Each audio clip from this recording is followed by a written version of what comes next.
the day, it happens. A binge eating episode.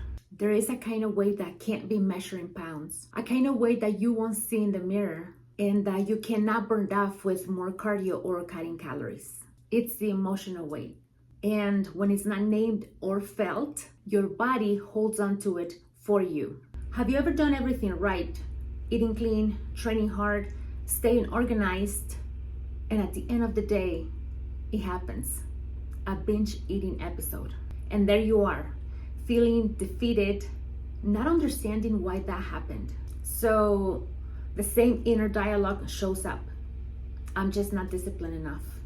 I can't stay consistent. I always ruin my progress. Why do I self-sabotage all the time? But what if what you're feeling, it's not even hunger?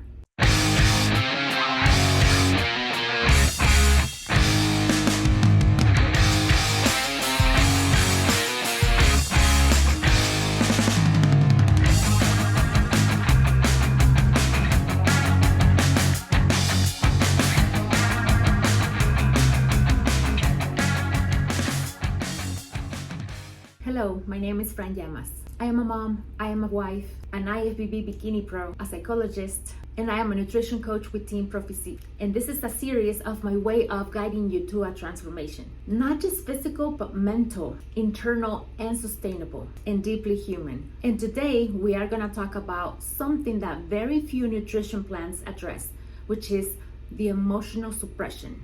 Because cutting calories, tracking macros, or doing more cardio isn't enough if you don't know what emotions are driving your decisions. Your body doesn't just metabolize food, it metabolizes experiences.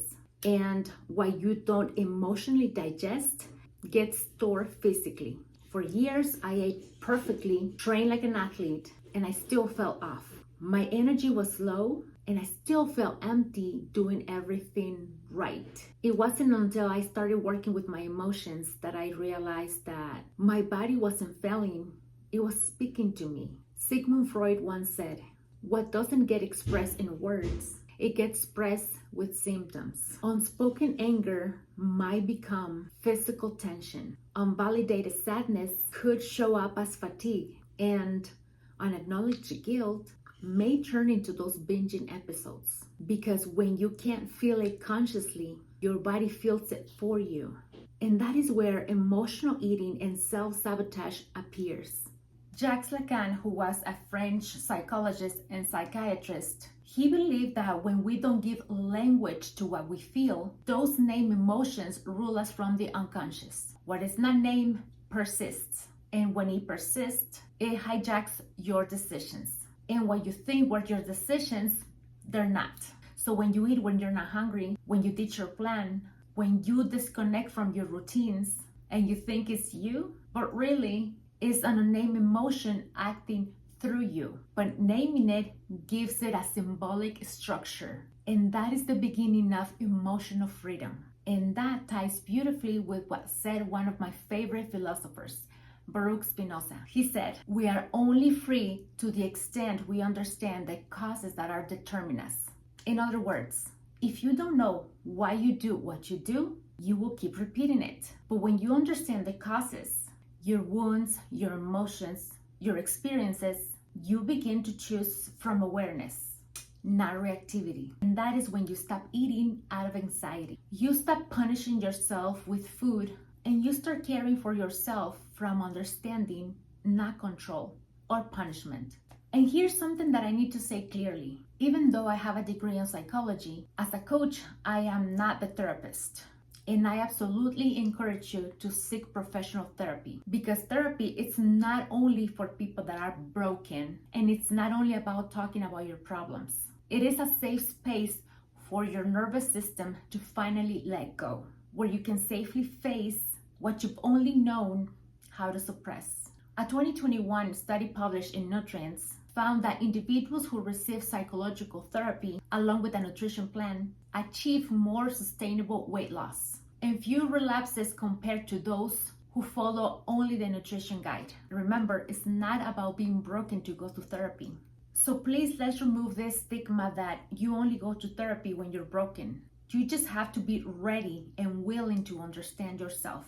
and to free yourself. And going back to my experience, I knew that there was an emotional dysregulation, but I was afraid of facing something that I was not going to be able to handle. And during one of my philosophy readings, I came across with this quote, and I love this so much that I put it into a note.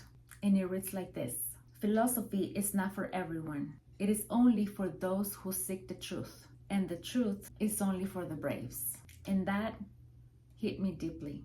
For years, I saw myself as a strong woman, but still, I felt coward when it came to exploring my emotions, reopening some wounds, and really trying to figure out what my body was telling me. Until one day, I got tired and finally made the decision on working on them. And that changed my life. As a coach and working with my clients, I helped them to identify those emotions, patterns, and beliefs that often sit underneath those food decisions. I work with them using strategies to care for the body, not through punishment, but from understanding. But let's be clear, the deep, transformative, and healing work happens in therapy. And that is where structural changes happen, not only in what you do, but also how you perceive yourself. And so my role is to support that process in offering you a space where your emotional growth aligns with your physical goals, your nutrition, and your movement. Because it's not only changing about what you eat, but instead it's about transforming the place that you're eating from emotionally. That is why it's also very important to talk about family history, body image, relationship, and emotions. Because eating clean or following a plan doesn't really matter if you're punishing yourself from suppressing emotions. And even if you are achieving some weight loss, I want to mention this study that showed that 40% of the people who lost some weight, they gain it all back in a period of 3 years. While the causes may be all different, we cannot deny that the psychological part of it is crucial, because most people don't make decisions from this type of awareness.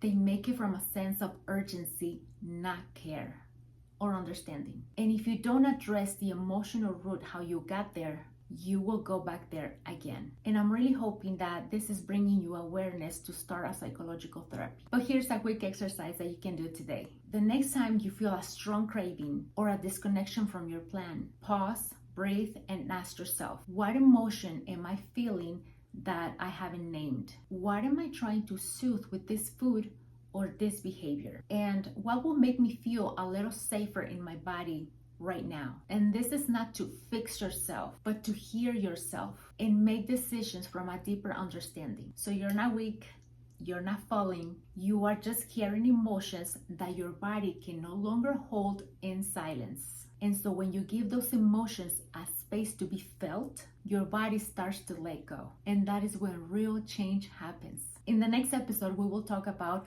family patterns and how the things you witnessed growing up around food and body image may still be shaping you today, and how to break those patterns without breaking yourself. If you are interested in coaching with me, I will leave the links down below. If this episode resonated with you, and if you are thinking about starting a psychological therapy, please give me an emoji down below. It will make my day knowing that I am creating awareness.